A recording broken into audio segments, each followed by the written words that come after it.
You're really talking about, again, neurodiversity today and what it is and why it matters. So again, it can be understood and defined differently by different people right now. And especially with people turning to social media a lot of times it's limited information and limited perspective. So really trying to dig a little bit deeper on what do these terms really mean? How are we using them? And how can we promote awareness, understanding, and proper education when it comes to really understanding our brain and nervous system? So I start with myself. My name is Scott Mikesh, founder of 40 Fit Mental Fitness. So really talking about brain health, mental function, and neurodiversity. I like to start with this photo of me as a child sitting on this pumpkin because that nervous system that was forming and developing and has been with me my entire life is the same nervous system that's inside of me right now, as it is the same nervous system inside of you that is carrying all of those experiences, whether it was nutritional factors or life factors or genetic factors or health and developmental factors, that's all still part of your nervous system and growing and adapting and trying to navigate life as you continue to grow and thrive. So really kind of what brought me to the neurodiversity side was, starting in kind of the social psychology, marketing, communications, advertising area, trying to influence attitudes and behaviors, trying to drive choices and how people think and feel about different things, which comes with education, it comes with advertising, it comes with, diversity, equity, inclusion programs, trying to influence attitudes and behaviors, promote belonging, acceptance, all those wonderful outcomes. That has a lot to do with change and stress management.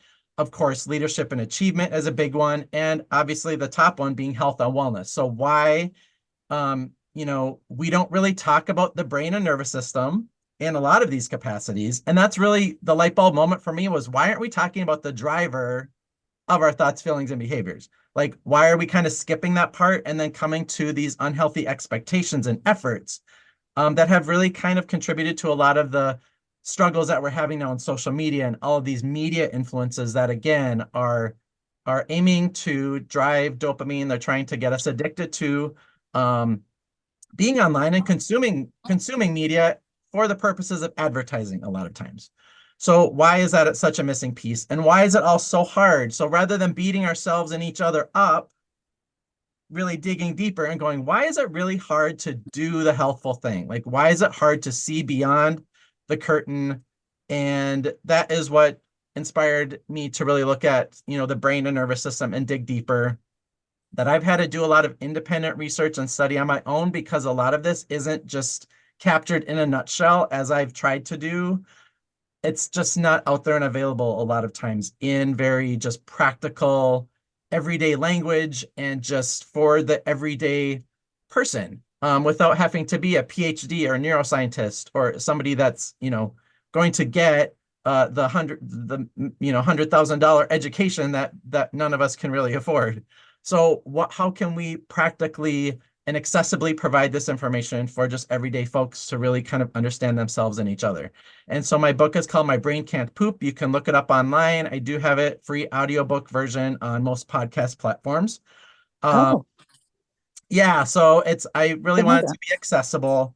It's also available on Amazon and print and ebook as well. So if those are options for you too, but look that up if you kind of want to dig a bit more, but we'll kind of go through a lot of what I cover and talk about in the book as well. And really starting with kind of where are we at in the mental health care system? So what is mental health? When we talk about mental health, how is it being identified? How are we defining it? So if you're familiar with the Diagnostic Statistical Manual, uh, Mm-hmm. that's the DSM, and that has been revised and revised and revised, and it's grown Mm-hmm. and changed. And because a lot of that, again, it's not necessarily based on the study of the nervous system. It's Mm-hmm. based on observed thoughts, feelings, and behaviors. So at one time, me being a gay man, homosexuality was considered a mental illness, and that was in the DSM until 1987. So Wow. we're not that far out when Mm-mm. I could have been just kind of diagnosed as a mental illness, and we've just recently started to kind of realize that all these conversion therapies they don't work, they're not healthy. So it's very much in our mental health system, there's still this evolution and challenge to even talk about the brain and nervous system as the driver of thoughts, feelings, and behaviors. And you can Mm-hmm. apply that to kind of the challenges we have in our society, right? That a Mm-hmm. lot of those thoughts, feelings, and behaviors are based on what is socially and morally acceptable. And if they're not, then we start to identify them as, oh, there's something wrong with you, there's something not quite right, and there's a lot of shame and stigma that's attached to that.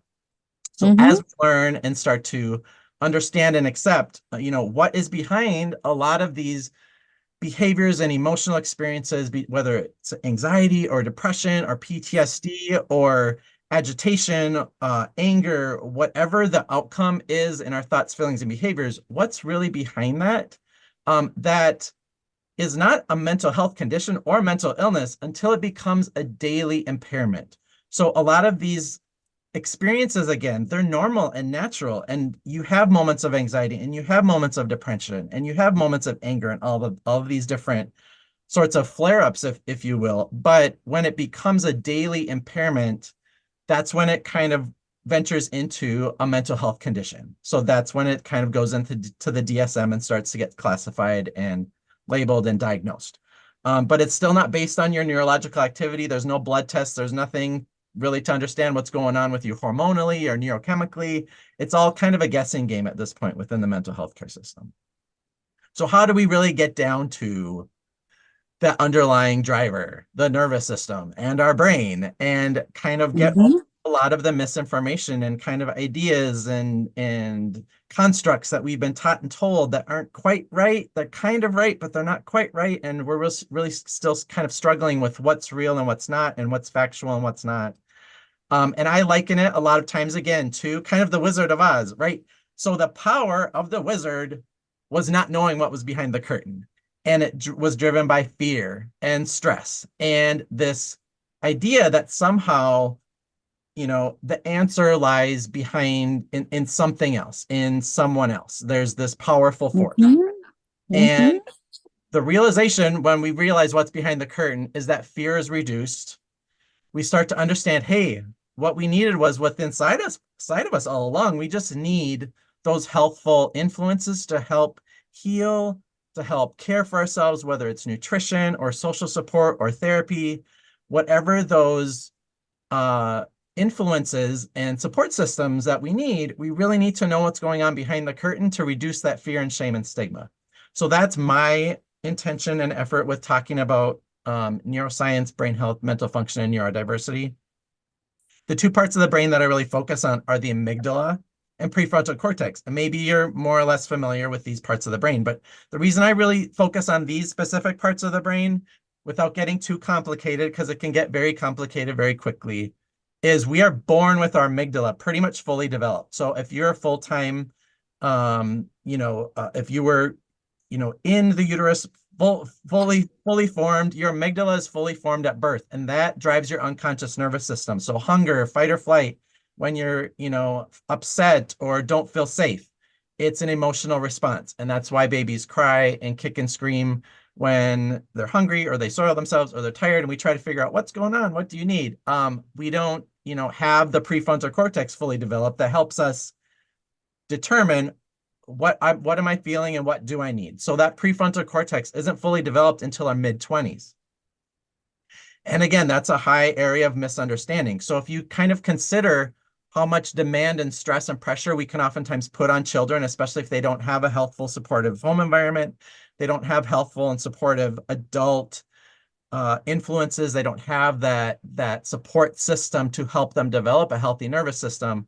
Our unconscious nervous system, that is 90 to 95% of brain activity. So this is what's driving most of our behaviors, are mostly driven by emotion, which is an unconscious neurological response. It's connected to our autonomic nervous system. You maybe have heard of our sympathetic and parasympathetic nervous system. So just some of those items on the left, these are just some of the things that are attributed to our unconscious nervous system, our autonomic nervous system. So long-term memory, again, when it comes to dementia or even different mental health care conditions or different mental health conditions, those long-term memories are what stick and drive us. Those triggers and emotional triggers are there and embedded in our unconscious nervous system. The emotional response, our stress response, our pain response, and our sensations. So what we hear, what we see, what we taste, what we smell. This is where a lot of times, again, people will talk about there's a difference between listening, which is a comprehension practice, and signals after the amygdala and unconscious nervous system. So when we're triggered or in a high stress state, or we're not fully developed, we're a child, we maybe have a different developmental condition, that can inhibit and impair the powers of our prefrontal cortex. So the prefrontal cortex is our conscious mind that is connected to short-term working memory, which is connected to comprehension, critical thinking, problem solving, impulse control, emotional regulation, compassion, creativity, and empathy. These are all of those adult functions doing the healthful thing that we might know what the healthful thing is, but when we're stressed or we're in a different emotional state, it can be really hard to do those things because our prefrontal cortex doesn't have the energy in that moment to wrangle all of that unconscious neurological energy and activity. So unless we know this, we can be really hard on ourselves and each other and actually increase stress that exacerbates the issue and the imbalance between that prefrontal cortex and amygdala that are basically competing for energy, and they're competing for that neurological sort of activity that again, we have to regulate that in order to redirect and kind of do the helpful thing.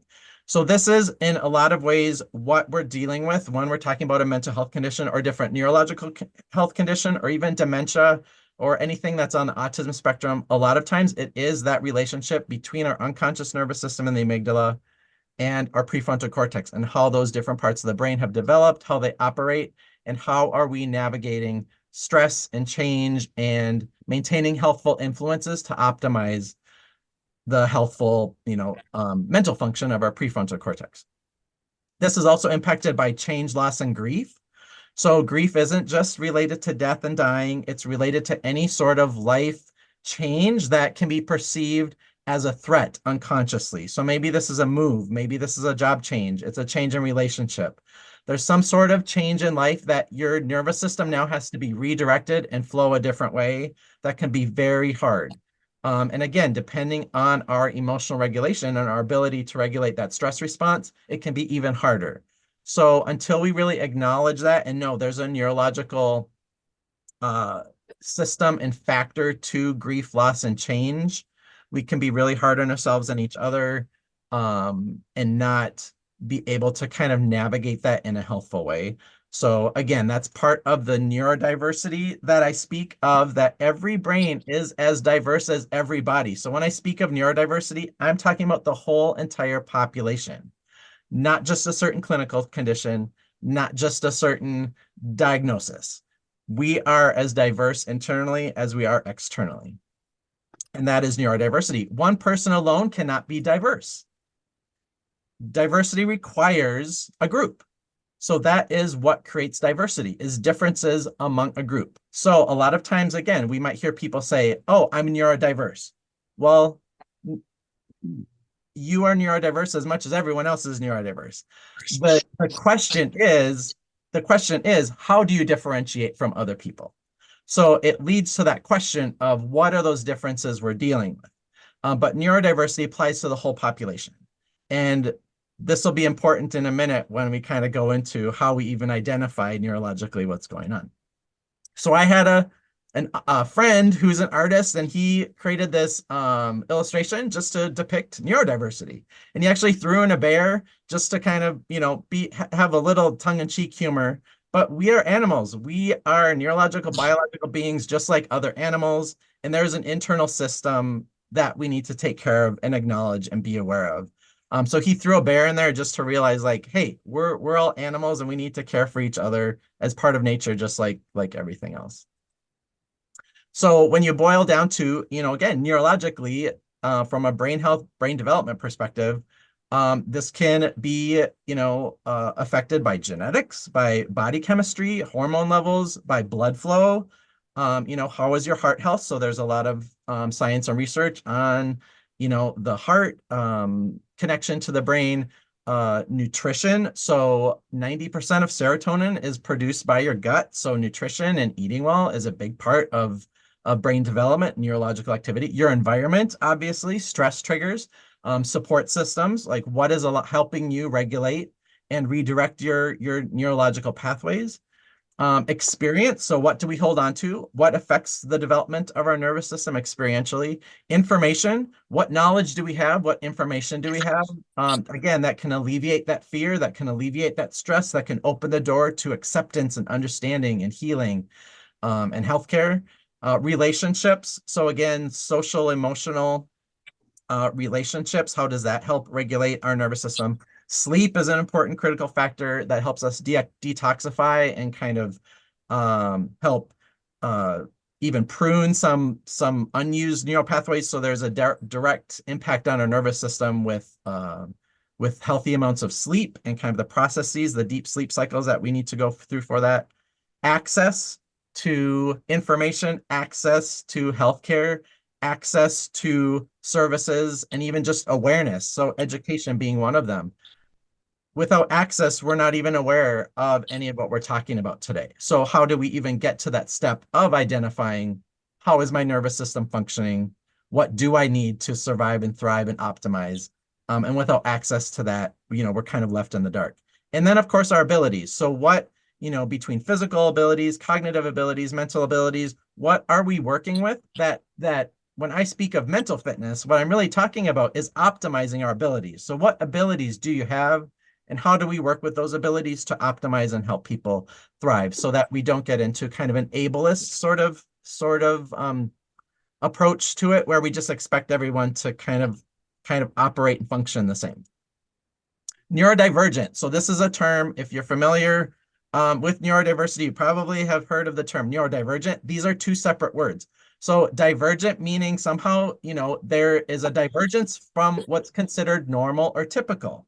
However, this is the tricky part with neurodiversity, is how are we determining what's typical? Because right now we are not doing neurological scans. Again, we do not have the data or the neurological measures to really know internally what's going on. So what is required is self-disclosure and observation and a willingness to share and identify what's going on neurologically. So again, if you have educated and informed and supportive parents or adults in your life, you might at an early age be identified possibly on the autism spectrum or with ADHD or with anxiety or bipolar disorder. There are a lot of different diagnoses and conditions that fall under the umbrella of neurodivergent. However, a lot of times it's only really talked about in terms of the autism spectrum or ADHD. But we are talking about really anything internally that is affecting your thoughts, feelings, and behaviors and those health outcomes. That also includes dementia. It also includes learning disabilities, Down syndrome. I mean, this is not an extensive, list. It's just kind of an awareness builder. And then again, kind of what are we basing our understanding of typical on? And typical is basically, again, based on observation and what's socially and morally we consider to be healthy behaviors or desired outcomes. And again, a lot of times people are faking it until they make it. So we might not express our emotions. We might not share our feelings. We might not share our struggles if we know somehow that's going to be a detriment to our ability to succeed or to be accepted. So until we get beyond those barriers through education, through awareness and understanding, we don't really know walking into a room whose nervous system is doing what until we have the conversation and kind of have that access and ability to understand what's going on. So even within the neurodiversity concept conversation, this includes gender identity, this includes sexual orientation, this includes emotional expression and experience, this includes your behaviors, your motivation, your likes and dislikes, your sensitivities, your response to change and stress, your learning style, your ideas and creativity, your empathic ability. So again, empathy and creativity being a part of your prefrontal cortex. And if you're stressed, that part can be really hard. And if your nervous system has a really intense, difficult time managing stress and change, it's going to be even harder to engage those parts of the brain. And so again, in my work and in talking about brain health and mental function, I like to kind of, boil it down functionally to really understanding backwards. Usually, again, we're kind of judging a lot of neurodivergence or mental health conditions based on behavior. So a lot of times we're looking at a behavior and saying something's not quite right, and then we go from there and start to do some digging. However, where we really need to start is we need to start understanding what's influencing brain development, what's influencing brain function and brain health. And again, that can go to genetics, that can go to environment, that can go to nutrition, that can go to a whole host of factors and considerations. And then how are we processing that? So based on how our brain and nervous system has developed, whether we're fully developed or we're not yet developed, or we have maladapted possibly from dealing with trauma and stress before we were able to take care of ourselves. How are we processing, and what is that process for us that is leading to that behavior? And then how can we continue that cycle to make sure that we're creating a healthful influence for healthful processing for healthful behaviors? So how are we reinforcing and structuring that care and support system?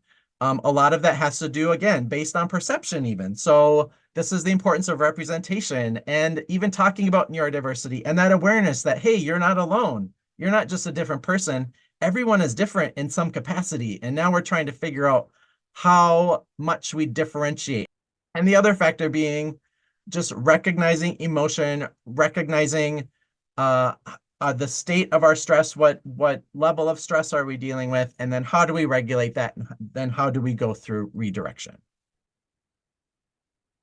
When it comes to neurochemicals, so kind of the chemical base of it, the acronym that I like to use is CODES. So really thinking of cortisol, oxytocin, dopamine, endorphins, and serotonin.